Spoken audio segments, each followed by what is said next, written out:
وہ آدمی جس میں تنہائی میں اللہ کا ذکر کیا، اللہ کو یاد کرنے بیٹھ گیا، کوئی دیکھنے والا نہیں تھا، وہ تنہا تھا، حجرے میں تھا، اپنے بند کمرے میں تھا، اپنے رب کو یاد کیا۔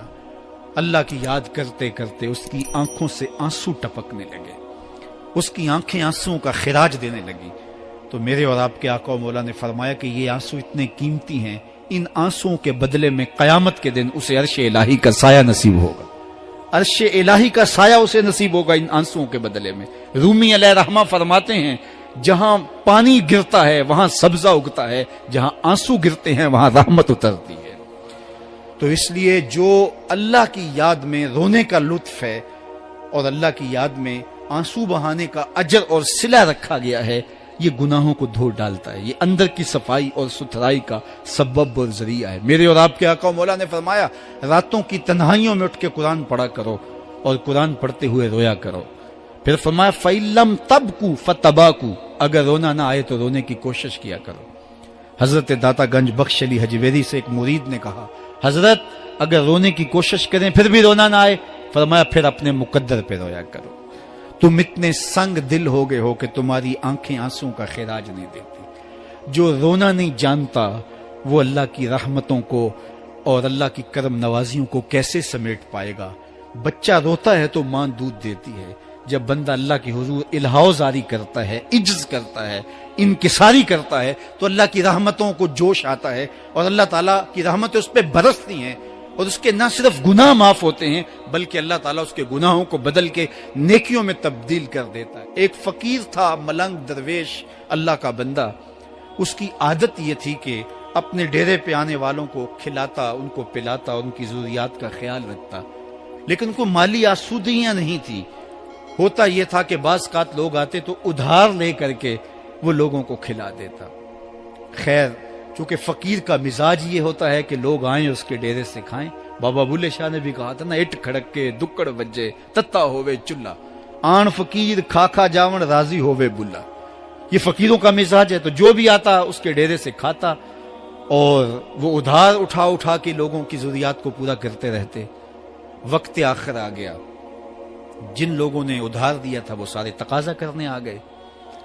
اب بابا جی کو کیا فکر لاحق ہے کہ یہ میرے مہمان اور میں ان کو کچھ پیش کرنے کی صلاحیت نہیں رکھتا۔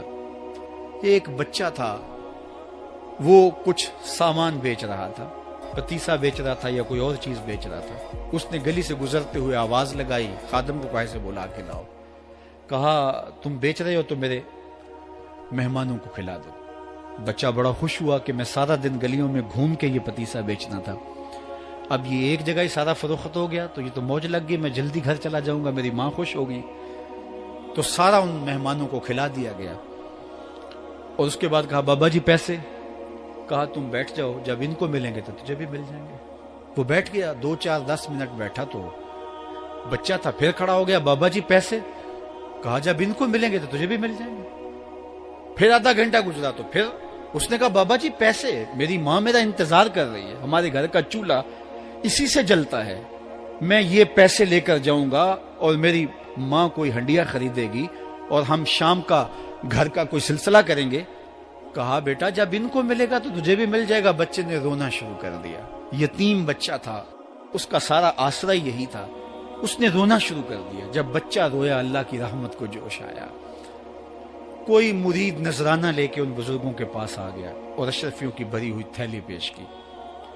وہ اتنے پیسے تھے کہ اس بچے کو بھی دیے، جتنے لوگ آئے تھے سب کا قرض چکایا، کہا جاؤ گھروں کو۔ تو سب نے کہا بابا جی ہم صبح سے بیٹھے ہوئے تھے تو یہ نذرانہ دینے والا صبح سے نہیں آیا تو اب کیسے آ گیا؟ کہا صبح سے تمہارے اندر کوئی رونے والا نہیں تھا، ایک رونے والا آیا تو باقیوں کا بھی کام بن گیا۔ بعض اوقات کسی ایک شخص کی وجہ سے باقیوں کی خطائیں بھی معاف ہوتی ہیں۔ آج ہم اجتماعی طور پہ تا حد نظر اندر باہر اوپر نیچے اتنے لوگوں کے ہجوم میں اللہ کی بارگاہ سے یہ توقع رکھتے ہیں کہ مالک کتنے ہجوم میں کوئی ایک تو ہوگا جو تیرا لاڈلا ہوگا، کوئی ایک تو ہوگا جو تیرا بہت قریبی ہوگا، کوئی ایک تو ہوگا جس پہ تیری رحمتیں برسیں گی۔ تو مالک اس کے صدقے سے ہماری خطائیں بھی معاف کر دے، ہمارے گناہ بھی معاف کر دے۔ کوئی ایک رونے والی آنکھ مل گئی تو باقیوں کا بھی کام بن جائے گا۔ اٹھ فریدا ستیا تے میلہ ویکھن جا، وت کوئی بخشیا مل جاوے تے تو ہی بخشیا جا۔ میرے مالک ہم سب کی خطائیں معاف کر دے، ہم سب سے درگزر فرما، اور ہم سب کے باطن کو ستھرائیاں دے دے، ہمارے اندر کو پاکیزگیاں دے دے۔ بہت وقت میں نے اور آپ نے صاحب گزار لیا، تیزی کے ساتھ زندگی بیت رہی ہے۔ میں اگر اپنے آپ کو دیکھوں تو میری زندگی کتنی بہاریں کاٹ چکی ہے۔ اگر آپ اپنے آپ کو دیکھیں، کوئی 60 سال، کوئی 20 سال، کوئی 25 سال، زندگی تیزی کے ساتھ گزر رہی ہے۔ بندہ جب سوچتا ہے کہ میں 40 سال کا ہو گیا ہوں تو آگے میری زندگی کے اگر 30 سال بھی ہیں تو 30 سال تو کافی ہیں، لیکن وہ پیچھے اگر پلٹ کے دیکھے تو 40 سال یوں گزر گئے جس طرح چٹکی بجائی جاتی ہے۔ جب چٹکی بجانے کے وقت میں 40 سال گزر گئے محسوس ہوتے ہیں، تو جو باقی 30 سال اگر ہوئے بھی، وہ تو گمان ہے میرا، وہ تو گمان ہے آپ کا، ہمیں تو ایک سانس کا بھی نہیں پتا۔ پوچھا گیا زندگی اور موت کے بارے میں کیا خیال ہے؟ کہا فجر پڑی ہے، پتہ نہیں ظہر پڑھ سکیں گے یا کہ نہیں۔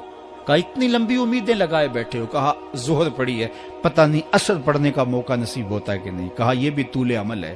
ایک بولا عصر پڑی ہے، پتہ نہیں مغرب پڑھ سکیں گے یا کہ نہیں۔ کسی نے کہا ایک رکعت پڑی ہے، پتہ نہیں دوسری رکعت بھی پڑھنا نصیب ہوتی ہے یا نہیں۔ کہا یہ سب تمہارے منہوں کی باتیں ہیں، میں تو کہتا ہوں ایک طرف سلام پھیرا ہے، پتہ نہیں دوسری طرف سلام بھی پھیر سکیں گے یا کہ نہیں۔ کیا موت اتنی قریب نہیں ہے؟